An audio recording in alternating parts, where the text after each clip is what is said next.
Assalamualaikum warahmatullahi wabarakatuh. Halo semuanya, kembali lagi bersama saya Risti Rosania dari Prodi D3 Akuntansi Universitas Bengkulu. Di video kali ini kita masih membahas tentang isu-isu seputar konsolidasi.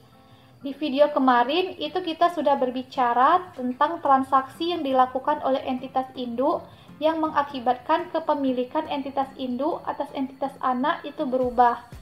Untuk video kali ini, kita akan membahas di mana kepemilikan entitas induk atas entitas anak itu berubah karena transaksi yang dilakukan oleh entitas anak. Di sini saya akan memberikan beberapa kasus. Untuk kasus pertama itu di mana entitas anak menerbitkan saham baru dan menjualnya kepada entitas induk. Dampak dari transaksi ini adalah kepemilikan entitas induk itu akan meningkat, sedangkan kepemilikan kepentingan non-pengendali itu akan turun. Mengapa demikian? Kita akan bahas jawabannya. Di sini saya ilustrasikan PTA itu mengakuisisi 70% saham PTB pada tanggal 2 Januari 2015. Di mana 30% saham PTB yang tidak dimiliki oleh PTA itu diakuisisi oleh PTC selaku pihak ketiga. Saham beredar PTB itu sebesar 500.000 lembar saham. Jadi dapat disimpulkan kepemilikan PTA itu sebesar 350.000 dan kepemilikan PTC itu sebesar 150.000.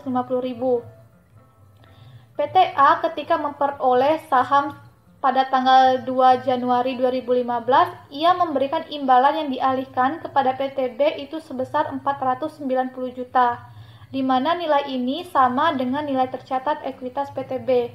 Ekuitas PTB itu terdiri dari saham biasa sebesar 500 juta dan saldo laba sebesar 200 juta.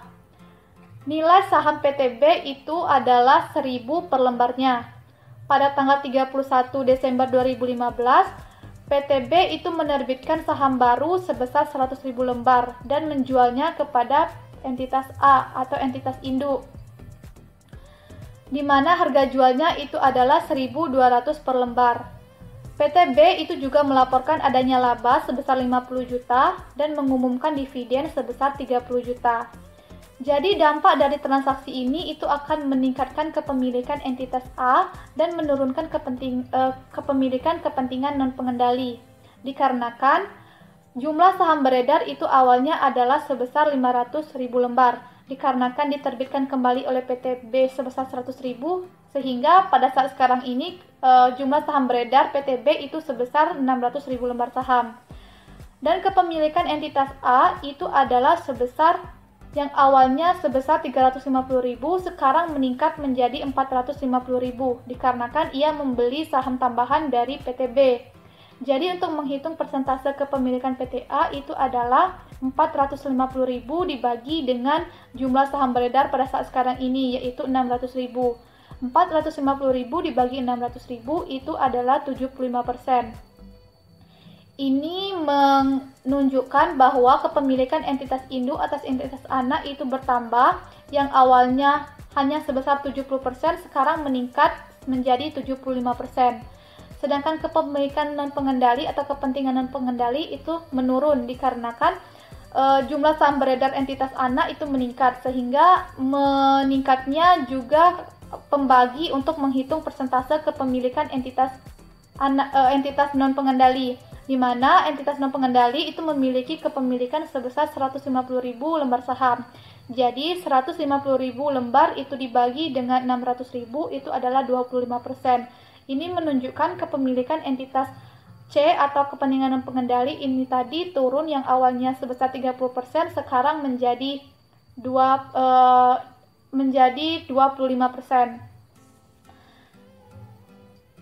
Dikarenakan tambahan saham ini diterbitkan oleh entitas anak, maka itu akan mempengaruhi jumlah ekuitas si perusahaan anak, di mana ekuitas perusahaan anak itu bertambah sebesar 120 juta. 120 juta ini diperoleh dari jumlah saham beredar yang diterbitkan sebesar 100.000 dikali dengan harga jual sebesar 1.200 per lembar. Jadi 1.200 dikali dengan 100.000 itu adalah 120 juta.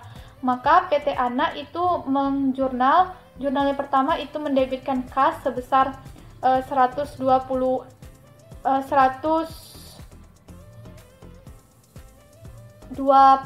juta, kemudian ia mengkreditkan saham biasanya bertambah sebesar 100 juta dan tambahan modal disetor itu sebesar 20 juta.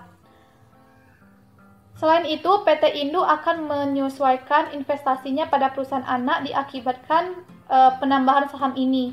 Sebelum penambahan saham, ekuitas yang dihitung oleh entitas Indo itu adalah sebesar 720 juta. 720 juta ini adalah saham biasa sebesar 500 juta, ditambah dengan saldo laba sebesar 200 juta, kemudian ditambah dengan laba sebesar 50 juta dan dikurangi dengan dividen sebesar 30 juta. Jadi ekuitasnya itu adalah sebesar 720 juta dengan kepemilikan yang awalnya itu sebesar 70%. Jadi investasi PT Indo atas PT Anak sebelum terjadinya penambahan saham itu adalah 70% dikali dengan 720 juta, yaitu 504 juta. Sedangkan setelah terjadinya penerbitan saham baru, itu ekuitas menjadi meningkat sebesar yang awalnya 720 juta, sekarang itu menjadi 840 juta yang dihitung dari saham biasa sebesar 500 juta, kemudian saldo laba sebesar 200 juta, kemudian ditambah dengan tambahan modal disetor itu sebesar 20 juta, kemudian ditambah dengan laba sebesar 50 juta dan dikurangi dengan dividen sebesar 30 juta. Jadi ekuitasnya adalah 840 juta. Dengan kepemilikan setelah terjadinya penambahan saham ini adalah sebesar 75%. Jadi investasi PT Indo atas PT Anak pada saat setelah penambahan saham ini adalah 75% dikali dengan 840 juta, yaitu 630 juta. Terdapat selisih di sini sebesar 126 juta, yaitu 630 juta dikurangi dengan 504 juta. 126 juta ini tidak boleh diakui sebagai keuntungan maupun kerugian oleh entitas Indo. Maka entitas Indo itu akan membuat jurnal di mana ia menjurnalkan adanya investasi pada entitas anak itu sebesar 126 juta, kemudian kasnya itu berkurang sebesar 120 juta, dan tambahan modal disetor itu bertambah di sebelah kredit sebesar 6 juta. Kemudian PT Indo itu juga akan membuat jurnal eliminasi. Jurnal eliminasinya yang dibuat adalah yang pertama saham biasa sebesar 500 juta di sebelah debit, kemudian saldo laba di sebelah debit juga sebesar 200 juta, kemudian modal disetor sebesar 20 juta, kemudian saldo laba, kemudian bagian laba PT Indo atas PT Anak itu sebesar 35 juta dihitung dari 70% dikali dengan 50 juta, kemudian bagian laba entitas kepentingan non pengendali itu sebesar 15 juta dihitung dari 30% dikali dengan 50 juta. Kemudian ia mengkreditkan adanya dividen diumumkan sebesar 30 juta. Kemudian investasi PT Indo atas PT Anak itu sebesar 630 juta dan memunculkan kepentingan non pengendali itu sebesar 210 juta. 210 juta ini dihitung dengan cara 25% dari 840 juta, yaitu kepemilikan entitas anak. Entitas non pengendali. Itu untuk kasus yang pertama. Kasus pertama ini menunjukkan kepemilikan entitas Indo itu meningkat. Kemudian untuk kasus kedua, ini adalah di mana entitas anak itu menerbitkan saham baru dan menjualnya kepada pihak ketiga. Kasus ini menyebabkan kepemilikan entitas Indo atas entitas anak itu menurun dan kepentingan non pengendali itu kepemilikannya akan meningkat. Dan juga ekuitas PT Anak itu akan meningkat, serta investasi PT Indo atas PT Anak itu juga akan menurun karena PT Anak itu menjual saham baru ini kepada pihak ketiga, bukan kepada PT Indo. Selanjutnya kita masuk ke kasus yang ketiga. Di kasus ketiga ini, entitas Anak itu menarik kembali saham yang sudah ia jual dari entitas Indo. Saham yang ditarik di sini merupakan saham treasury atau saham yang apabila ditarik itu tidak diedarkan lagi. sehingga jumlah saham beredar entitas anak itu akan menurun. Akibat dari transaksi ini adalah kepemilikan entitas induk atas entitas anak itu akan menurun, sedangkan kepemilikan kepentingan non-pengendali itu akan meningkat. Kita langsung saja ke contohnya. Di sini saya mengilustrasikan PTA itu mengakuisisi 70% saham PTB pada tanggal 2 Januari 2015. 30%-nya itu diakuisisi oleh pihak C atau pihak ketiga. Jumlah saham beredar PTB itu adalah sebesar 500.000 lembar. Jadi dapat disimpulkan PTA itu memiliki 350.000, sedangkan PTC itu memiliki 150.000. PTA itu memberikan imbalan yang dialihkan kepada PTB sebesar 490 juta. Sama nilainya dengan nilai tercatat ekuitas PTB. Ekuitas PTB itu terdiri dari saham biasa sebesar 500 juta dan saldo laba sebesar 200 juta. Nilai saham PTB itu adalah 1.000 per lembarnya. Kemudian pada tanggal 31 Desember 2015, PTB itu menarik kembali saham yang sudah ia jual dari entitas kepada entitas A itu sebesar 100.000 lembar dengan nominal 1.200 per lembarnya. PTB juga melaporkan adanya laba sebesar 50 juta dan mengumumkan adanya dividen sebesar 30 juta. Kemudian dampak dari transaksi ini itu akan menurunkan kepemilikan entitas induk dikarenakan jumlah saham beredar itu yang awalnya sebesar 500.000, kemudian ditarik kembali oleh entitas anak sehingga sekarang ini jumlah saham beredar itu hanya tersisa sebesar 400.000 dan kepemilikan entitas induk itu juga berkurang dikarenakan sudah ditarik 100.000 oleh entitas anak yang awalnya sebesar 350.000 sekarang itu menjadi 250.000. Sehingga kepemilikan entitas induk atas entitas anak untuk saat sekarang ini adalah 250.000 dibagi dengan 400.000, yaitu 62,5%. Yang awalnya sebesar 70% sekarang turun menjadi 62,5%. Kemudian PT anak itu akan membuat jurnal mengenai saham treasury yang sudah ia beli. Jurnal yang dibuatnya itu adalah saham treasury pada kas sebesar 120 juta. Kemudian PT Induk itu juga akan membuat penyesuaian mengenai jumlah investasinya pada saat sebelum terjadinya penarikan saham dan setelah penarikan saham. Untuk sebelum penarikan saham itu dihitung dengan cara menghitung ekuitas. Ekuitas dihitung dengan menambahkan saham biasa sebesar 500 juta, kemudian saldo laba sebesar 200 juta, kemudian ditambah dengan laba sebesar 50 juta, kemudian dikurangi dengan dividen sebesar 30 juta. Jadi ekuitas pada sebelum terjadinya penarikan itu sebesar 720 juta. Dengan kepemilikan 70%. Jadi investasinya adalah 70% dikali dengan 720 juta, yaitu 540 juta. 540 juta ini merupakan investasi PT Induk atas PT Anak sebelum terjadinya penarikan oleh entitas anak. Namun setelah penarikan, ekuitas itu akan turun.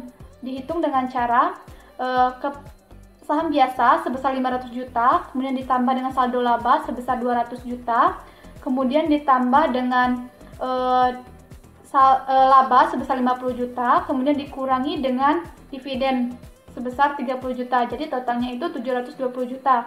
Namun itu dikurangi lagi dengan saham treasury sebesar 120 juta. Sehingga 720 juta dikurangi dengan 120 juta itu adalah 600 juta. Sehingga 600 juta ini 600 juta ini dikali dengan kepemilikan entitas induk atas entitas anak sekarang setelah terjadinya penarikan saham oleh entitas anak, yaitu sebesar 62,5%. Jadi 62,5% dikali dengan 600 juta itu adalah 375 juta. Kemudian entitas induk itu juga akan membuat jurnal eliminasi. Jurnal eliminasi yang dibuat entitas induk itu adalah yang pertama saham biasa sebesar 500 juta, kemudian saldo laba sebesar 200 juta. Kemudian bagian laba PT Induk atas PT Ana itu sebesar 35 juta dihitung dari 70% dikali dengan 50 juta. Kemudian bagian laba kepentingan non pengendali itu sebesar 15 juta dihitung dari 30% dikali dengan 50 juta. Kemudian PT Induk mengkreditkan dividen diumumkan sebesar 30 juta. Kemudian saham treasury sebesar 120 juta. Kemudian investasi pada PT Ana itu sebesar 375 juta, kemudian dimunculkan kepentingan non pengendali itu sebesar 225 juta. 225 juta ini dihitung dari 37,5% dikali dengan 600 juta. Selanjutnya itu kita masuk ke kasus yang keempat. Untuk kasus keempat ini di mana entitas Ana itu menarik kembali saham yang sudah ia jual dari pihak ketiga. Dampak dari transaksi ini itu akan meningkatkan kepemilikan entitas induk dan akan menurunkan kepemilikan entitas kepentingan non pengendali karena yang ditarik itu dari saham yang dibeli oleh entitas non pengendali. Contohnya seperti ini, PTA itu mengakuisisi 60% saham PTB, di mana 40%-nya dimiliki oleh PTC. Kemudian 100.000 kemudian saham beredar PT Ana ini adalah sebesar 1 juta. Jadi yang dimiliki oleh PT Induk itu sebesar 600.000 dan dimiliki oleh Ana itu dimiliki oleh pihak C itu sebesar 400.000. Kemudian PT Ana itu menarik 100.000 saham entitas C. Jadi yang tersisa pada saat sekarang ini itu hanya sebesar 300.000. Dengan saham beredar itu sebesar 900.000. Jadi 300.000 dibagi dengan 900.000 itu adalah 33,3%. Sehingga menunjukkan kepemilikan kepentingan non pengendali itu turun yang awalnya 40% sekarang menjadi 33,3%. Sedangkan kepemilikan perusahaan induk itu akan meningkat dihitung dengan cara di mana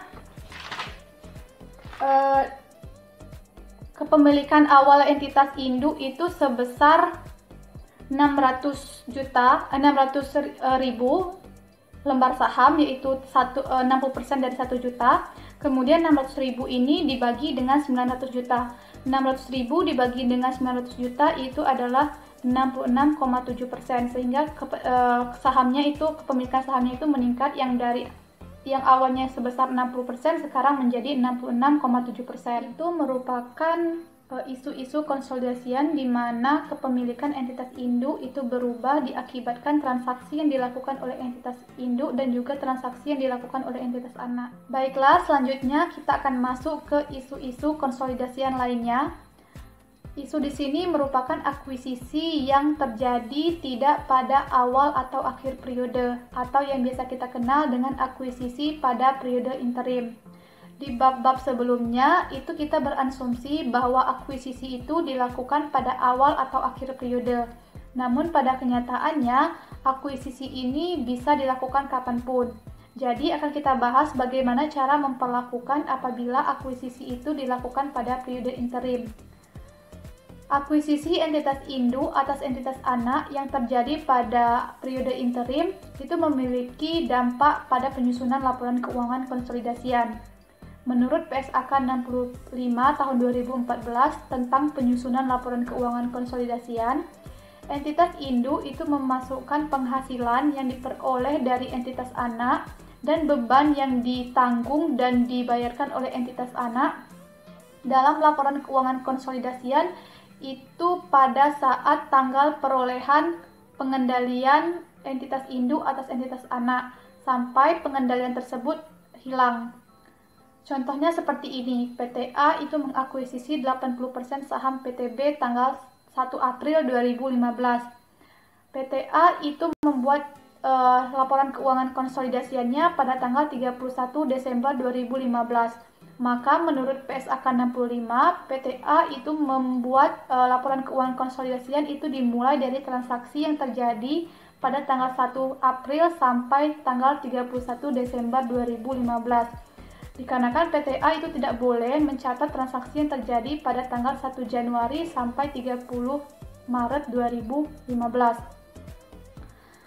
Jadi itu untuk penghasilan dan beban. Yang kedua, dividen yang dibagikan oleh entitas anak sebelum tanggal akuisisi itu mempengaruhi jumlah ekuitas anak pada tanggal akuisisi. Jumlah ekuitas anak pada tanggal akuisisi itu diperlukan untuk menghitung goodwill dan aset bersih teridentifikasi. Kemudian dividen yang dibagikan oleh entitas anak pada pasca akuisisi itu akan menjadi milik PT Induk dan kepentingan non-pengendali. Jadi, sebelum membuat laporan keuangan konsolidasian pada tanggal 31 Desember 2015, PT Induk itu harus menghitung kembali jumlah ekuitas PT Anak per tanggal 31 Maret 2015. Cara menghitung ekuitas itu adalah saham biasa ditambah dengan saldo laba, kemudian ditambah dengan laba dan dikurangi dengan dividen. Karena ekuitas PT Anak ini akan diperlukan untuk menyusun laporan keuangan konsolidasian pada akhir periode, yaitu tanggal 31 Desember 2015. Mengapa harus dihitung kembali? Dikarenakan yang boleh muncul di dalam laporan keuangan konsolidasian itu adalah transaksi yang terjadi pada tanggal perolehan pengendalian oleh entitas induk, yaitu jatuh pada tanggal 1 April 2015. Jadi transaksi yang boleh muncul di dalam laporan keuangan konsolidasian itu transaksi yang terjadi pada tanggal 1 April 2015 sampai dengan 31 Desember 2015. Oke, itu saja pembahasan saya mengenai bab 8 ini tentang isu-isu seputar konsolidasian. Sampai berjumpa di video-video selanjutnya. Saya ucapkan terima kasih. Wassalamualaikum warahmatullahi wabarakatuh.